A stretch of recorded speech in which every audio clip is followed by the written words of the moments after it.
आरंभ कले से पुस्तक रे ईश्वर ही सृष्टि कले बोली आरंभ कले से तुम पाई क्यों दिन कौन करिबे बोली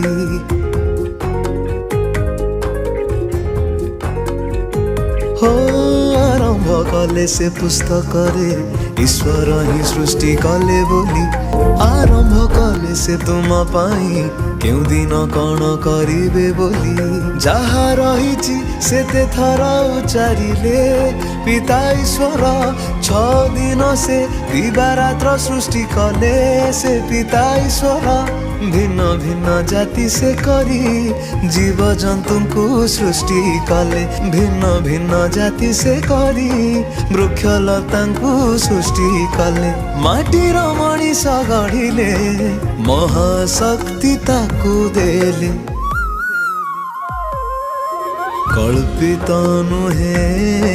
सत्य अटे ईश्वर ही ताले खाइले।